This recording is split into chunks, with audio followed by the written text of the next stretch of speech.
কালত কৈছে বুদ্ধ অৱতাৰ। বুদ্ধ অৱতাৰে বেদ পন্থ কৰি চন্ন বামানয় শাস্ত্ৰমহী আছে সৰ্বজন। গতিকে কলিকালত বুদ্ধ অৱতাৰ, বুদ্ধ মানে হ'ল জ্ঞান। গতিকে এই পৃথিৱীত যিমানবিলাক এই কলিযুগত জ্ঞানী মহৎ পুৰুষবিলাক জন্ম হৈছে সকলোৱে ঈশ্বৰৰ অংশ, ঈশ্বৰৰ এটি অংশ অৱতাৰ বুলি কৈছে। সেইকাৰণে মহাপুৰুষ শ্ৰীমন্ত শংকৰদেৱে এই কথাষাৰ তত্ত্ব নিজেই স্বয়ং ঈশ্বৰ হৈও ঈশ্বৰৰ অংশ বুলি মাধৱদেৱক ক'বলৈ ক'লে যে কলিকালত বুদ্ধ অৱতাৰ। বুদ্ধ মানে কি? জ্ঞানৰ অৱতাৰ। জ্ঞানীসকলে ধৰিব, প্ৰত্যেকজন যিমানজন জ্ঞানী এই পৃথিৱীত জন্ম হৈ সমাজ ধৰিছে প্ৰত্যেকেই ঈশ্বৰৰ অংশ। সেইকাৰণে প্ৰতিজন কোনো এজন ঈশ্বৰৰ অংশৰ বাহিৰৰ নহয়। জ্ঞানীজন কোনো এজন ঈশ্বৰৰ অংশৰ বাহিৰৰ নহয়, প্ৰত্যেকেই ঈশ্বৰৰ অংশ। সেইকাৰণে প্ৰত্যেকে নিজক ঈশ্বৰৰ লগত তুলনা কৰে। সেইসকলক ঈশ্বৰৰ লগত, গুৰুক ঈশ্বৰৰ লগত তুলনা কৰিলে কলিকালত। গতিকে আমি এই কলিকালত যিসকলে এনেকৈ ধৰিছে প্ৰত্যেকেই ঈশ্বৰৰ অংশ হয়। আৰু এনেকৈ কৃষ্ণই দেখুৱাইছে যে সেই অৰ্জুন চোৱা, মহাভাৰতৰ যুদ্ধত ময়ে কৰ্ণ, ময়ে সকলো ময়ে। গতিকে যিজন এই সংসাৰত যিজন ভণ্ডকী গুৰু হৈছে তেওঁ কৃষ্ণই। কাৰণ লোকসকলক কলিকালত নিৰাময় কৰিব লাগিব। আৰু সেইকাৰণে কৈছে বুদ্ধ অৱতাৰ, জ্ঞানৰ অৱতাৰ।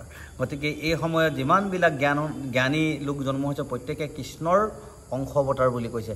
শ্ৰীমন্ত শংকৰদেৱে হওক, শ্ৰী চৈতন্য হওক, আমাৰ বুদ্ধদেৱে হওক, আমাৰ হজৰত মহম্মদে হওক, আমাৰ যীশুৱে হওক, সকলো ঈশ্বৰৰ অংশ অৱতাৰ।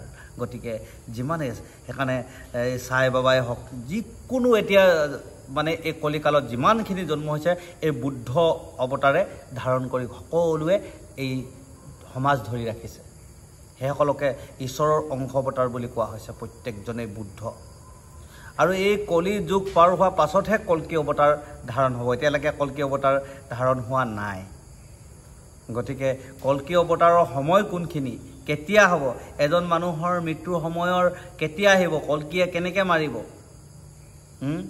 এইবিলাক আপোনাৰ যিমানবিলাক মেচিন আছে এই শৰীৰৰ অংশৰ প্ৰত্যেকটো মেচিনে কাম নকৰা হ'ব সময়ত অৱতাৰ আহিব ঈশ্বৰৰ।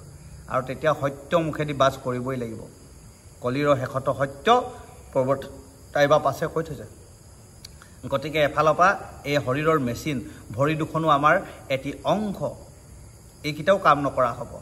লাখুটি ল'ব লাগিব, হাতেৰে কাম নকৰা হ'ব, কাণেৰে নুশুনা হ'ব। এই মেচিনবিলাকে কাম নকৰিব,